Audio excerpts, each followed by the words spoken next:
Gus Dur yang mulai terbukti belakangan ini adalah tentang Prabowo Subianto.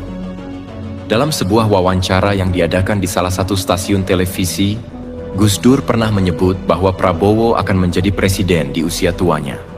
Selain itu, Gus Dur juga mengatakan bahwa Prabowo adalah sosok yang paling ikhlas berjuang untuk rakyat Indonesia, meskipun perjuangan tersebut tidak selalu dihargai atau dipahami oleh semua orang.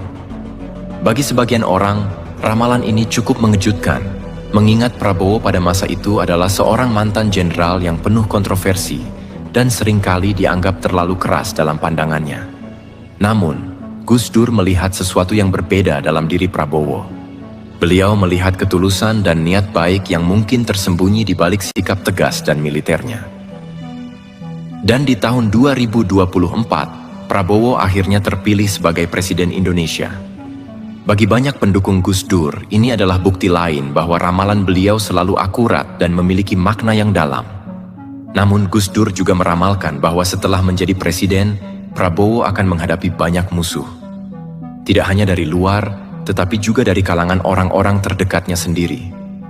Menurut Gus Dur, akan ada 7 karakter atau golongan yang akan selalu memusuhi Prabowo sepanjang masa kepemimpinannya. Ini adalah bagian yang menarik karena Gus Dur memberikan gambaran yang sangat jelas tentang siapa saja musuh-musuh ini dan bagaimana mereka akan beroperasi. Mari kita bahas satu persatu musuh yang diramalkan akan menghadang Prabowo di awal pemerintahannya. Menurut Gus Dur, musuh-musuh ini bukanlah tokoh-tokoh sembarangan. Mereka memiliki kekuatan dan pengaruh yang besar, baik dari dalam maupun luar negeri. 1. Musuh pertama, orang-orang terdekatnya sendiri. Musuh pertama yang akan dihadapi Prabowo adalah orang-orang terdekat dari kalangan keluarganya sendiri. Mereka ini adalah sosok-sosok yang pada awalnya terlihat mendukung, tetapi sebenarnya memiliki pandangan yang berbeda tentang bagaimana seharusnya Prabowo memimpin. Perbedaan prinsip ini bisa memicu konflik yang cukup besar, terutama dalam menghadapi peristiwa-peristiwa penting yang akan muncul selama masa pemerintahannya. Dalam dunia pewayangan, situasi ini bisa diibaratkan seperti perseteruan antara Baladewa dan Kresna. Kresna lebih memilih jalur diplomasi dan negosiasi untuk menyelesaikan konflik, sementara Baladewa lebih suka menggunakan jalur hukum yang tegas. Perbedaan pendekatan ini bisa menjadi sumber ketegangan di dalam lingkaran keluarga Prabowo, dan jika tidak diatasi dengan bijak, bisa menjadi masalah besar yang mengancam stabilitas kepemimpinan. Musuh kedua, tokoh-tokoh kuat yang mencurangi sahabat-sahabatnya. Musuh kedua adalah orang-orang yang memiliki kekuatan besar dan pengaruh luas, tetapi secara diam-diam berusaha mencurangi sahabat-sahabat terdekat Prabowo. Mereka ini mungkin terlihat mendukung di depan, tetapi sebenarnya memiliki agenda sendiri.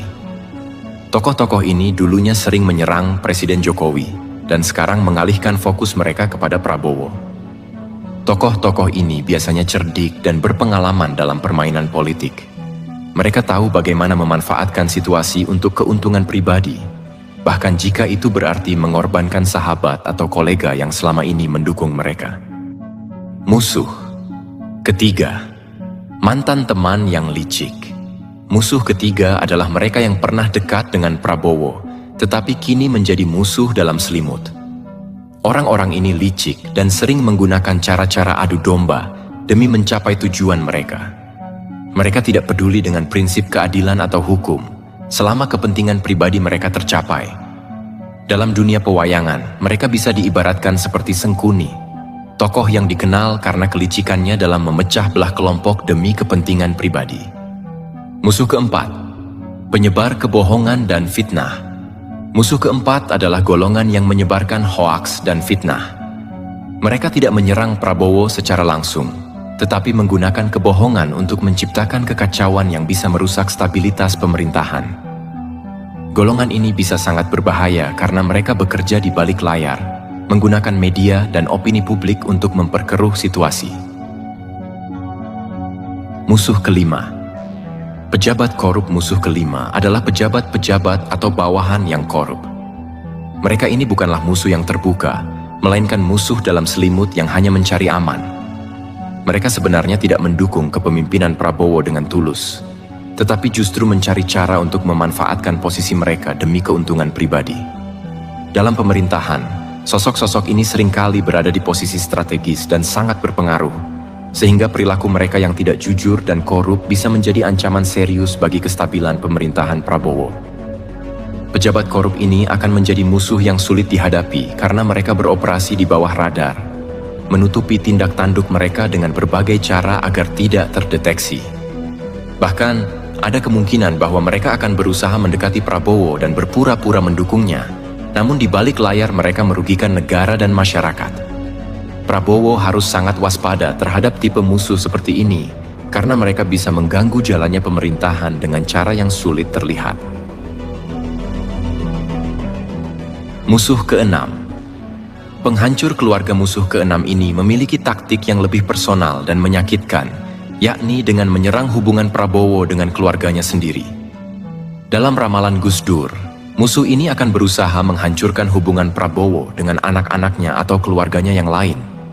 Mereka bisa saja menggunakan fitnah, jebakan, atau provokasi untuk memecah belah Prabowo dari orang-orang yang dia cintai. Jika Prabowo tidak hati-hati, musuh-musuh ini bisa merusak keharmonisan keluarga dan bahkan menjatuhkan harga dirinya sebagai seorang pemimpin. Dalam dunia pewayangan, musuh ini bisa disamakan dengan tokoh-tokoh yang berpura-pura hormat dan baik di depan, tetapi sebenarnya menyimpan niat buruk untuk menghancurkan dari dalam. Musuh-musuh seperti ini berbahaya karena mereka menyerang aspek kehidupan yang sangat personal, yang jika tidak segera ditangani, bisa melemahkan mental dan emosional